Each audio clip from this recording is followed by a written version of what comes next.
আসসালামু আলাইকুম রহমতুল্লাহি ওবরকাতুহু। সম্মানিত দর্শক, দৃশ্যত মনে হচ্ছে জামাত ইসলামী বাংলাদেশ খুব সুবিধাজনক অবস্থায় আছেন। তাদের আমিরের যে বক্তব্য, হাঁটাচলা, কথাবার্তা এবং জামাতকে নিয়ে বিভিন্ন মহলের আগ্রহ এবং কিছু জামাত নেতা বা কর্মীদের যে অতি উৎসাহ এবং প্রশাসনের কতগুলো গুরুত্বপূর্ণ পদ পদবি, বিচার বিভাগ, সেখানে একেবারে ঝড়ের গতিতে জামাতপন্থী যারা নেতৃবৃন্দ রয়েছেন, জামাতপন্থী বুদ্ধিজীবী রয়েছেন, শিক্ষক রয়েছেন, বিচারক রয়েছেন, আমলা রয়েছেন, কামলা রয়েছেন, তারা ঝড়ের গতিতে সেই জায়গাগুলো দখল করে ফেলেছেন। আপাত দৃষ্টিতে মনে হতে পারে যে এটা একটা বিশাল বিজয়, অসাধারণ একটা বিজয় এবং জামাত ক্ষমতায় চলে আসবে এবং সেভাবেই জামাতের যে আমির, তার সাক্ষাৎকার ছাপা হচ্ছে, তাকে নিয়ে বিভিন্ন মহলে উৎসাহ দেখা দিচ্ছে এবং জামাত কতগুলো নন ট্রেডিশনাল কাজকর্ম করছে এবং যে জিনিসগুলো অতীতে কখনোই দেখা যায়নি সেই জিনিসগুলো দেখা যাচ্ছে। যেমন জামাতের আমির সুন্দরী ললনা টিভি উপস্থাপিকার সঙ্গে একান্ত সাক্ষাৎকার দিচ্ছেন দেশে এবং দেশের বাইরে। এটি কখনো জামাতের ডিকশনারিতে ছিল না। তো এরপর কি হচ্ছে, ইউরোপীয় ইউনিয়নের যারা লোকজন আছেন, রাষ্ট্রদূত আছেন, তারা জামাত অফিসে যাচ্ছেন বৈঠক করার জন্য। এটাও অতীতে কখনো হয়নি।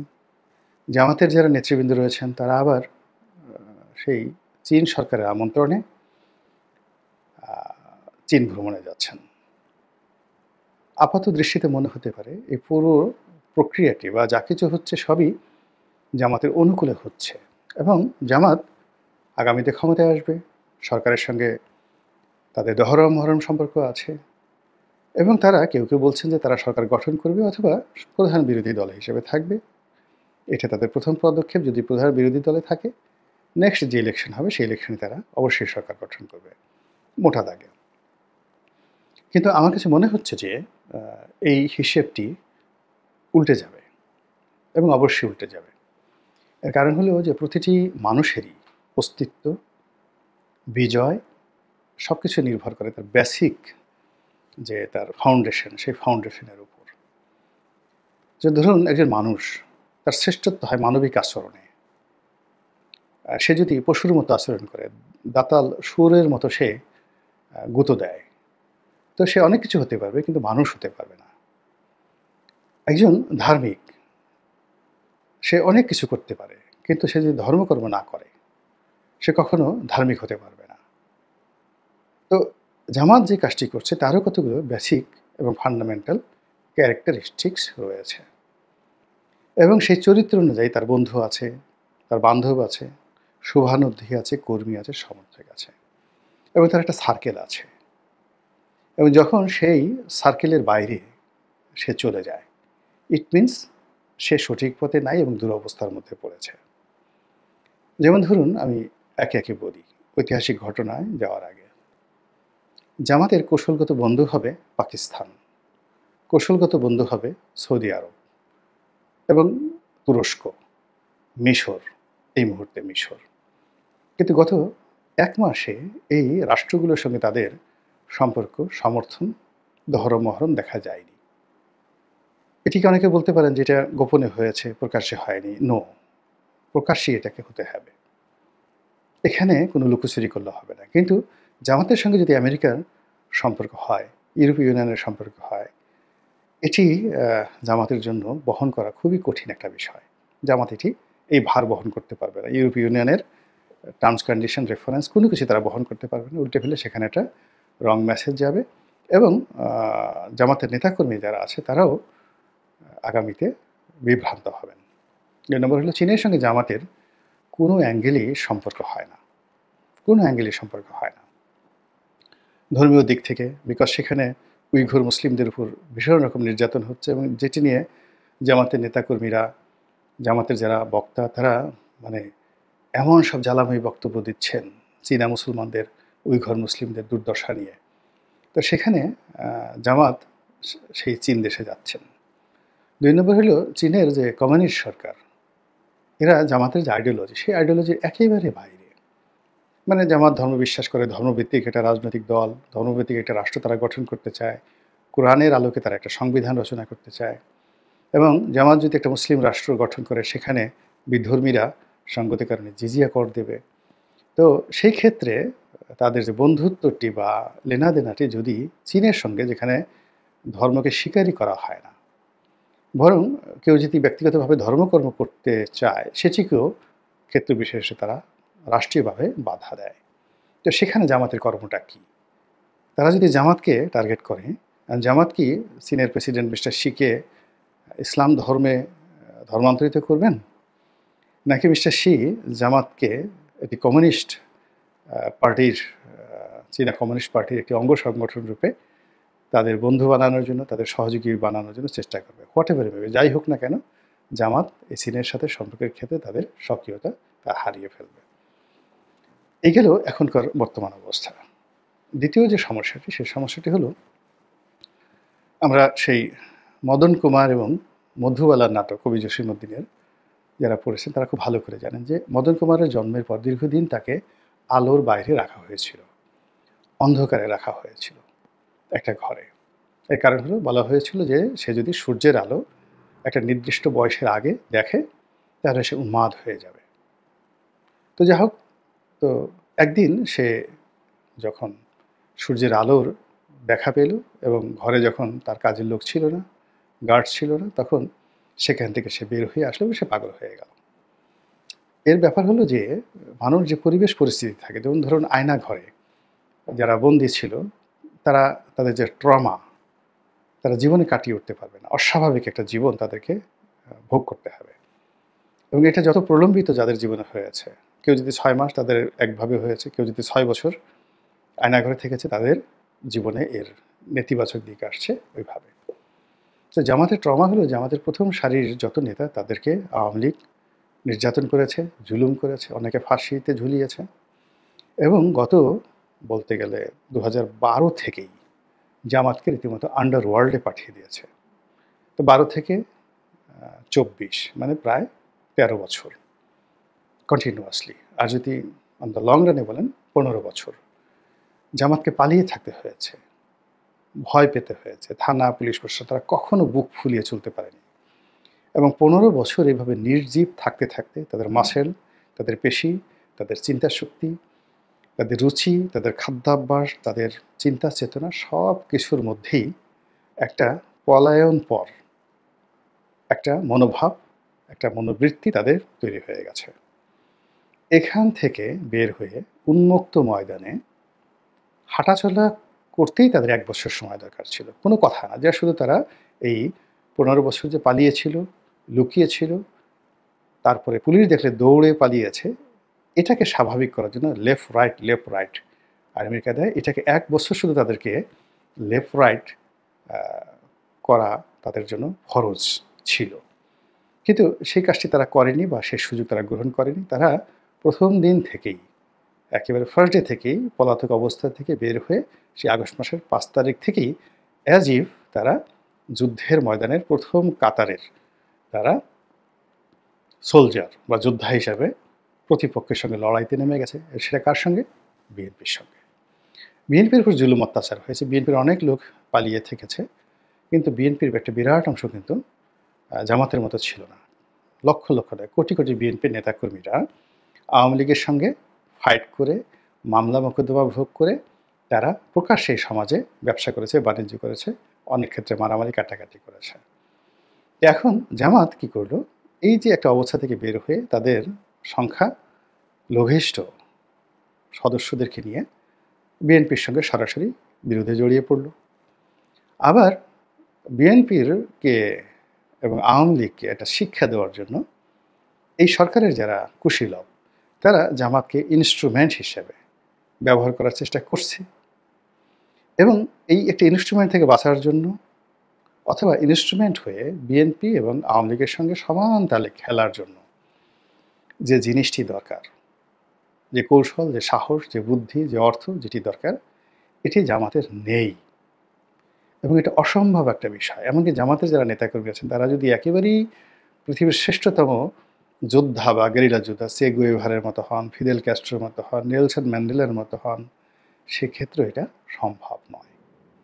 ফলে কি হলো, এই অল্প সময়ের মধ্যেই তাদের যে স্ট্রেংথ ছিল, তাদের যে সততা ছিল, তাদের যে নেম ছিল, ফেম ছিল, এবং তাদেরকে নিয়ে মানুষ কখনোই কটূক্তি করতো না, তাচ্ছিল্য করতো না। এখন তাদেরকে নিয়ে ট্রল করা হচ্ছে, বিভিন্ন রকম কথাবার্তা বলা হচ্ছে। আমি এই কথাগুলো আমার মুখে আমি বললাম না, কিন্তু আপনারা জানেন যে আমাদের কোন কোন নেতাকে নিয়ে সামাজিক মাধ্যমে কী ধরনের ট্রল করা হচ্ছে এবং কী ধরনের শব্দ সেখানে ব্যবহার করা হচ্ছে। তো এগুলো জামাতের জন্য এই মুহূর্তে দুর্ভোগ এবং দুর্দশা তৈরি করে ফেলেছে এবং জামাতকে হতোদ্যম করে ফেলেছে। আপনি দেখেন জামাতের নেতাদের মুখে এখন আর সেই হাসি নেই, আগের মতো হাসি নেই। আগস্ট সেপ্টেম্বরে তাদের যে হাসি ছিল, তৃপ্তি ছিল, সেটি এই সময়টিতে নেই। এবার একেবারে শেষ পর্যায়ে চলে আসছি। সেটি হলো, জামাত কিন্তু সবসময় ঐতিহাসিকভাবে অনেকগুলো ভুল করেছে শেষ মুহূর্তে এসে। যেমন জামাত যখন প্রতিষ্ঠিত হলো তখন তাদের সঙ্গে মুসলিম লীগের একটা ভালো সম্পর্ক ছিল প্রতিষ্ঠাকালীন সময়। জামাত কিন্তু পাক ভারত উপমহাদেশের অন্যতম প্রাচীন দল, আওয়ামী লীগের চেয়ে প্রাচীন দল। কিন্তু একেবারে শেষ মুহূর্তে এসে তারা কি করলো, মুসলিম লীগের সাথে তাদের সম্পর্ক নষ্ট হয়ে গেল, কংগ্রেসের সাথে তাদের সম্পর্ক নষ্ট হয়ে গেল, এবং তারা সরাসরি ব্রিটিশ সরকারের পক্ষ অবলম্বন করে ভারতের যে স্বাধীনতা, এটার বিরুদ্ধে অবস্থান করে বসল। আচ্ছা, এরপরে যখন দ্বিতীয় বিশ্বযুদ্ধের পরে ব্রিটিশ সরকার দেউলিয়া হয়ে গেল এবং তারা বলতে গেলে জোর করে স্বাধীনতা দিয়ে গেল, তখন জামাতের যারা নেতৃবৃন্দ তারা ভারতীয় অপাঙ্ক্তেয়, পাকিস্তানে অপাঙ্ক্তেয়, ফলে তারা কি করলো, ভারত থেকে পাকিস্তানে চলে আসলো। চলে আসার পরে সেখানেও তারা রাজনৈতিকভাবে একের পর এক ভুল করলো এবং যারা ক্ষমতাধর লোকজন তাদের সবার সঙ্গে তাদের বিভিন্ন সময় বিরোধ ছিল। আইয়ুব খানের সঙ্গে তাদের প্রথমে সুসম্পর্ক, তারপরে বিরোধ। ইয়াহিয়া খানের সঙ্গে প্রথমে সুসম্পর্ক, তারপরে টানাপোড়েন, এবং লাস্টে পশ্চিম পাকিস্তানে তাদের সেই বিরোধ ইয়াহিয়া খানের সঙ্গে। কিন্তু ইয়াহিয়া খানের সঙ্গে যখন পশ্চিম পাকিস্তানে বিরোধ, তখন এই বাংলায় টিক্কা খানের সঙ্গে হঠাৎ করে গোলাম আজমের একটা ভালো সম্পর্ক হয়ে গেল। এবং ওই সময়টাতে যে সরকার গঠন হলো মুক্তিযুদ্ধের ওই সময়টাতে, সেখানে জামাতের একজন বড় নেতা আব্বাস আলী খান, তিনি মন্ত্রী হয়ে গেলেন, সম্ভবত শিক্ষামন্ত্রী। তো চিন্তা করেন যে এই দীর্ঘদিন যাবৎ যাদের সাথে টানাপোড়েন সম্পর্ক, পাকিস্তানের কেন্দ্রীয় সরকারের সাথে তাদের খারাপ সম্পর্ক, সেখানে প্রাদেশিক সরকারের যেখানে একটা যুদ্ধ চলছে, রাতারাতি তারা ইনস্ট্যান্টলি সেই টিক্কা খানের সাথে তারা সেখানে সম্পৃক্ত হয়ে গেল। এরপরে জিয়াউর রহমান সাহেবের সাথে তাদের খুব সম্পর্ক হলো, কদিন পর সম্পর্ক নষ্ট হয়ে গেল। আবার এরশাদ সাহেবের সাথে সম্পর্ক হলো, আবার 2 বছর, 1-1.5 বছর বা 2 বছর পর সেই সম্পর্ক আবার নষ্ট হয়ে গেল। তাদের সঙ্গে আওয়ামী লীগের সম্পর্ক হলো, 86 সনে তারা একসাথে ইলেকশন করলো। তো এভাবে সবসময় তারা করেছে কি, ক্ষমতাসীন যারা লোকজন রয়েছেন খুব দ্রুত তাদের সঙ্গে তাদের সম্পর্ক হয়ে গেছে, আবার খুব দ্রুত তাদের সেই সম্পর্কের অবনতি হয়েছে। ফলে কি হলো, জামাতের ধারাবাহিক যে ডেভেলপমেন্টটা, সেই ডেভেলপমেন্টটা গড়ে ওঠেনি। জামাত গোলাম আজম সাহেবের পরে যে একটা বিশাল নেতৃত্ব, গোলাম আজম সাহেব, আব্বাস আলী খান, আব্দুল আলিম, ওনাদের পর্যায়ে পরে যে একটা বিশাল নেতৃত্ব গড়ে তোলা হয়েছিল, সেটা আলী হাসান মুজাহিদি, কামরুজ্জামান সাহেব, আব্দুল কাদের মোল্লা, তো মীর কাসেম আলী সাহেব, এরকম অনেকের নাম বলা যাবে।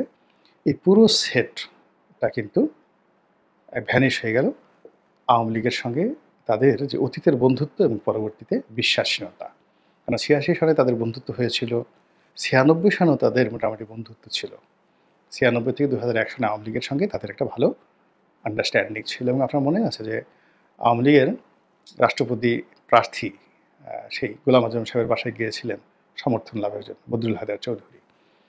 তো এই সম্পর্কটা বাদ দিয়ে যখন তারা আবার বিএনপির সঙ্গে 2001 সালে এসে গাঁট ছাড়া বাঁধলো এবং বন্ধুত্ব করার চেষ্টা করলো, তখন আওয়ামী লীগ তাদেরকে অবিশ্বাস করা শুরু করলো এবং শত্রু মনে করা শুরু করলো। এবং 2009 সনে এসে আওয়ামী লীগের শুধুমাত্র একটা কৌশল ছিল এবং ডিমান্ড ছিল যে আপনারা রাজনীতি করেন, বাট বিএনপি থেকে আলাদা হয়ে। এখন দেখেন বিএনপি থেকে তারা আলাদা হয়ে গেছে।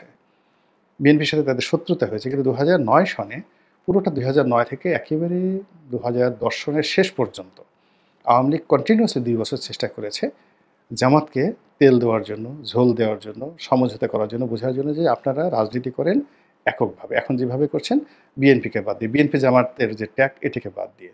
এর কারণ হলো আওয়ামী লীগের টার্গেট জামাত না, আওয়ামী লীগের টার্গেট ছিল বিএনপি। কিন্তু ওই সময়টাতে জামাত সেই সিদ্ধান্তটা নিতে পারেনি।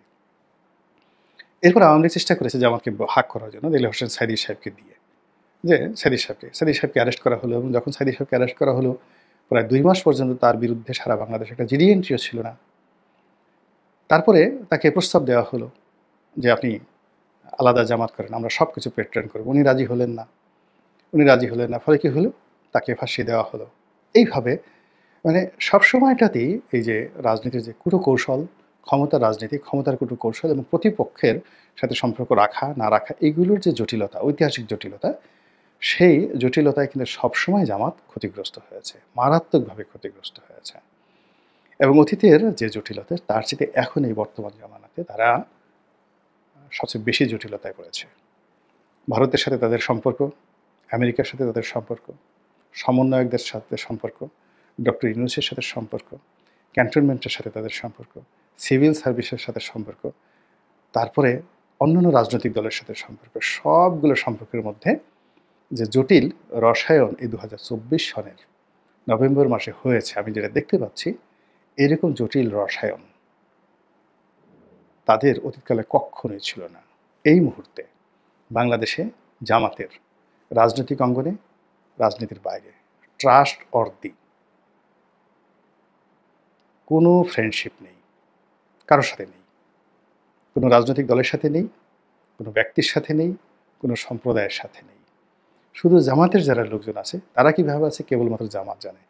কিন্তু অতীতে সবসময় তাদের কৌশলগত বন্ধু ছিল, কখনো বিএনপি, কখনো আওয়ামী লীগ, এবং সমাজের বিভিন্ন স্তরে, বিভিন্ন লেভেলে তারা সেট আপ করে রেখেছিল। যেমন ফরহাদ মাঝহারকে একসময় তারা বন্ধু মনে করতেন। মাহমুদুর রহমান সাহেব প্রথম যাকে বলা হয় আমার দেশ পত্রিকা সম্পাদক, বন্ধু মনে করতেন, এবং অনেক লোককে তারা বন্ধু মনে করতেন এবং বন্ধু ছিলও বটে তারা।